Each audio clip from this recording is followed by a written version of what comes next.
Sempre me chamou a atenção que a capa de Watchmen seja um smile com sangue. É estranho que uma graphic novel comece com coisas tão antagônicas. Um bottom de algo sorrindo, manchado com algo que talvez signifique morte. Um dos meus trechos favoritos do filme é uma piada, que está relacionada ao personagem comediante, que, à semelhança da capa, também é um contrassenso. O comediante é um psicopata. E a piada diz o seguinte: um homem vai ao médico e ele diz que está deprimido. Diz que a vida parece dura e cruel. Conta que se sente só no mundo ameaçador, onde o que se anuncia é vago e incerto. O médico então diz: o tratamento é simples. O grande palhaço Pagliacci está na cidade. Assista ao espetáculo. Isso deve animá-lo.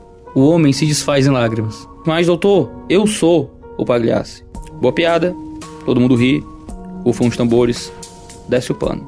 Taube, que é um dos médicos da equipe do House, vive em infidelidade conjugal constante, traindo a esposa de forma repetida. Ela, por outro lado, nesse episódio, está economizando para lhe dar um carro novo. Ele é simplesmente atormentado pela própria pequenez moral e isso piora quando o departamento de marketing do hospital seleciona apenas ele de uma foto em grupo para fazer outdoors com propagandas do hospital. A frase do outdoor é "seja melhor". No fim do episódio, ele olha pro próprio cartaz atirando bolas de tinta em si mesmo. Boa piada, todo mundo ri, ufam os tambores, desce o pano.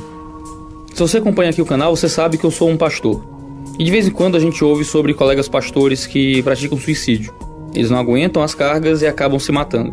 Um dos casos mais próximos que eu lembro, o pastor pregou no domingo na igreja, pagou todas as suas dívidas, abraçou a família e foi pro quarto tirar a própria vida.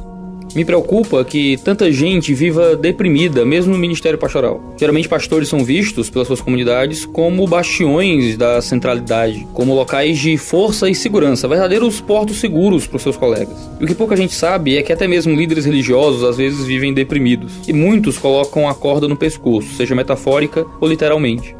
E isso às vezes acontece pela desconexão entre a imagem pública, as honrarias recebidas e a vida privada. Muitas vezes a gente não é tão santo quanto a gente faz parecer. Muitas vezes a gente enfrenta batalhas e dúvidas que a gente não tem coragem de dizer. E muitas vezes quando a gente grita com força enquanto prega, é porque a gente não está muito convicto daquilo que está dizendo. Se inicia um processo então para esconder os próprios pecados. Vive-se temendo confessar os erros ou ser pego em alguma falha. A carcaça cobra tanto que acaba secando a alma. Muitos esquecem que dentro do sepulcro caiado há realmente um morto em putrefação. Quando você vive uma vida dupla, ou você se torna um hipócrita ou você se torna um defunto. Se você não conseguir se libertar da desconexão entre a imagem pública e aquilo que está dentro de você, se você não tiver alguém para conversar, se você não conseguir falar com alguém, se você não abrir o jogo, se você não se tornar vulnerável, se você não se livrar da carcaça da imagem que muitas vezes consome todo o seu sangue, você morre.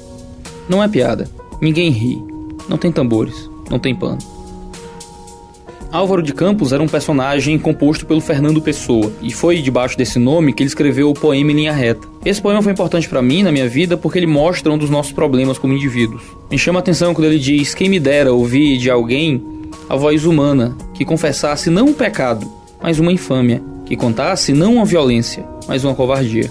Nós geralmente confessamos pecados passados, confessamos erros de outrora, contamos as lutas menos decadentes.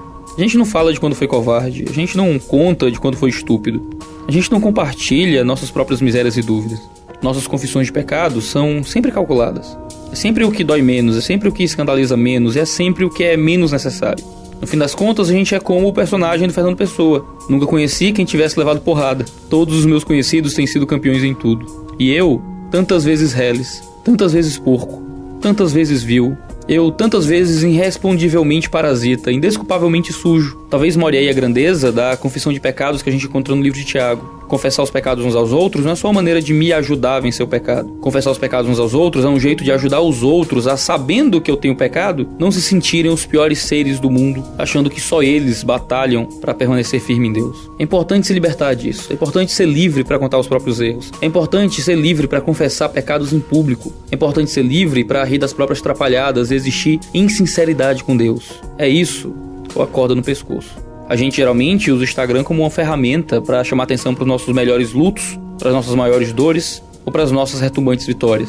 A vida, diante do paradigma do dispositivo, é sempre bem filtrada. A vida de igreja, por outro lado, é crua, é dura, não tem pontas aparadas. Uma vida de igreja real é aquela em que as pessoas abrem aquilo que há de mais podre em seus corações. É aquela onde as pessoas às vezes se chocam com a sinceridade moral de algumas pessoas. Onde elas são livres para confessarem suas piores misérias. Onde elas são livres para confessar aquilo que há de mais podre dentro de si.